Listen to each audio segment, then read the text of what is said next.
Hello world, I'm What If Study, and today we are doing What If Deku was a hunter from Monster Hunter. More like a monster tamer, one that collects monsters from the wild. Yes, I have done this one before, and I have come back with more information and more knowledge on the matter. We shall begin our story today. Deku waking up in the forest. My freaking head! He looks up to the clouds above, peering through the ancient forest's leaves. It ricocheted off of each one, trickling down onto his eye. It was so quiet in the forest now, but too quiet almost. God damn it. What happened? He hoists himself up onto one of the nearby rocks, keeping his body steady. He searches around, keeping his head on a swivel every single second. He wouldn't let himself look down. I know I'm the weakest, but why could they? Why did they? He looks down onto his arm, a tattoo revealing itself. As he flows over his arm, it illuminates with ancient, coarse magic. Something that nobody knows about anymore. A sort of instinctual thing that keeps all monsters and people connected. They wouldn't know anything about it. It hurts as it bleeds through, shining red. This thing, as he holds it back behind his shirt, keeping it inside of it, and then he takes off his shirt as he cleans it through the waterfall that he found earlier. He touches up his head with some medicine that he finds from the herbs nearby, keeping himself alert. His surroundings quiet. Some squirrel coming up to him. Not a squirrel, no. That couldn't possibly be. After all, we're in the olden days, right? In the old ancient forests, before the great happening. What is this voice in my head? I am you, from the future, of course. Why do you talk so, royally? Yes, because you will find your way back, and you will become their hero. Why would I give a fuck about everybody that threw me away?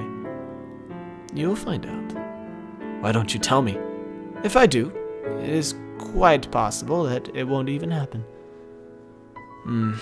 But wouldn't that stop you from doing it in the first place? You know what? We don't have to go into the quantities of it. All you must know, as he's still touching onto his head, he comes back to reality. I must know what? I must know what? Did he just mistakenly end the call? Like he was on a Zoom call or some shit? Oh, this is so confusing. What the fuck? As then he turns around to see a snake head on a sort of body of a velociraptor, basically. This snake head lurches out as it immediately tries to snap onto his left arm. He replaces his left arm with a brick that was right next to him. A boulder. As it cracks some of the teeth on the snake viper thingy. As then its neck snaps all the way back into place. It looks straight at him and hisses and then runs away. Holy shit. And that's why you don't get distracted in the forest. He looks up to the tallest tree. Something's attracting me up there anyways. As he looks up all the way to the top, a sort of glimmer and this sort of this lightning particle effect sort of happening up there. When he looks up to it and tries to focus in, it hurts his brain as he puts his hands up to the sides of his head. God damn it. What is happening? One thing happens, the next happens. And now I'm seeing things. I at least have the curiosity to go up there, so why not? It's not like there's hundreds of insects and monsters that'll kill me instantly as they see me. As he looks over and sees the snake, Viper, drinking at the local fountain, picking up one of its, sort of like trying to recover its injuries. Deku walks over to it, huddled himself down, keeping himself low to the ground, and reaches out his hand as he surprises it as it suddenly gets up and then snaps its neck at him as it hisses at him. He holds out his hand as it slowly dies down, for it knows, you can't hurt me anymore. You have no defense. What are you fighting for? It still bites him, but the fangs, they're gone. You see what I mean? As he winces a little bit. After all, it does have back fangs.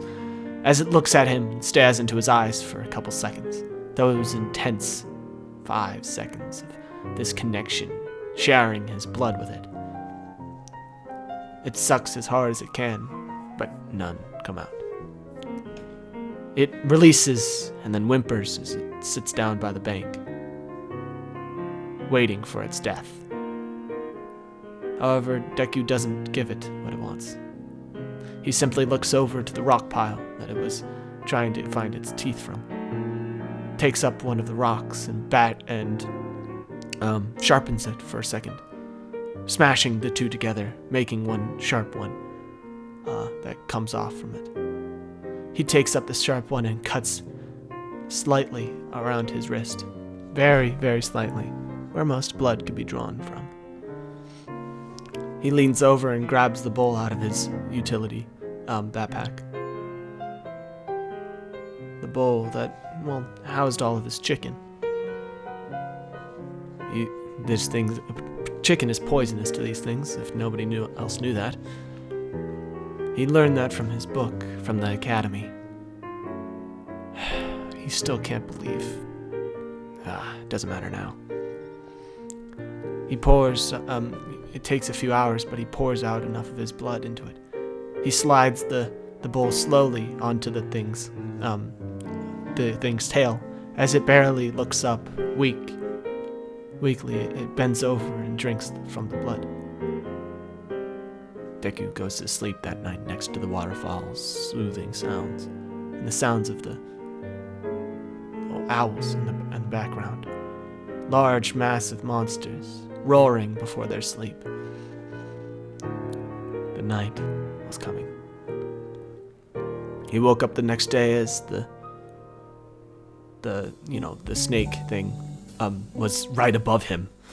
What the fuck? As it doesn't even do anything.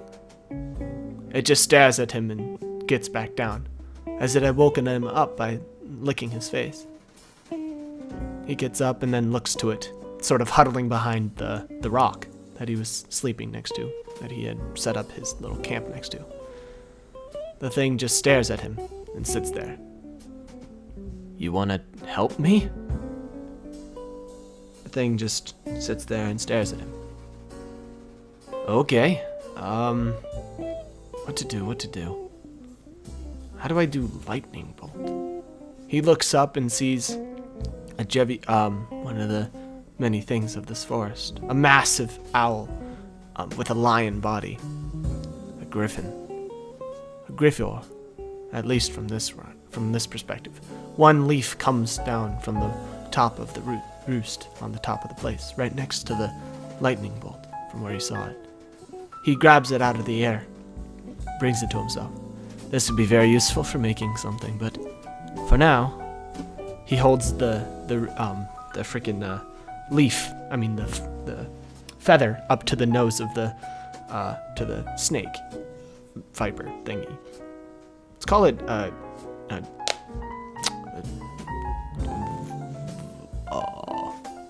shit. What should we call it? Gyros. Let's just call it a gyros.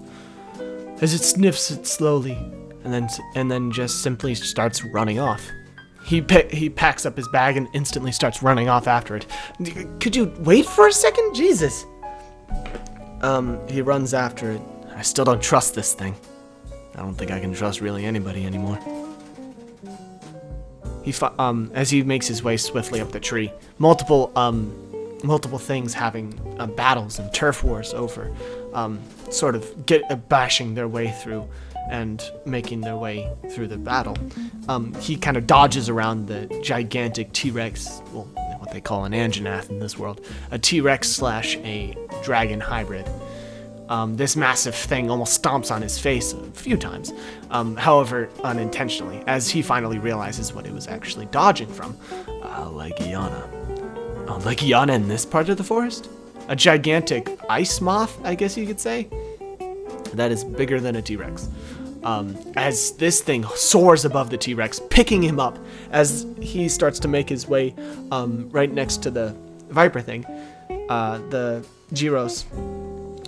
He's not running fast enough, as the Gyros hisses at him to run faster, basically, from what he can tell. He jumps onto the back of the thing. As it can barely thrash him off, it just instead sees the thing's fighting in the background, the massive T-Rex just being picked up and thrown across and almost hitting straight in front of him, crumpling part of the tree and shaking it very violently, causing unsteady feet.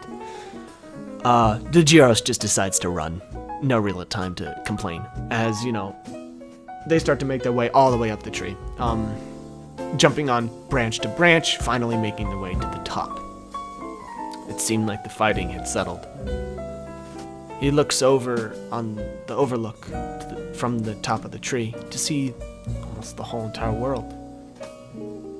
Everything from that viewpoint was so clear. He could see everything that he had done. Everybody that he had known was below him now. Everything that he had seen was below him. It gave him a clear mind, something that he hadn't had in a while. A new start, a fresh start in his mind. Suddenly, a Legiana lurches from the forest, suddenly spreading its wings out, screaming and screeching, shaking the tree again, releasing an icy flow, circling around him, instantly freezing him and also the Gyros in solid ice as they fall into a deep slumber, encased in ice. I think, yeah, that's going to be the preview at least. Thank you so much for watching. This has been What If Deku Was a Monster Tamer. Yes. Alright. I'll see you guys in the next video. Bye-bye.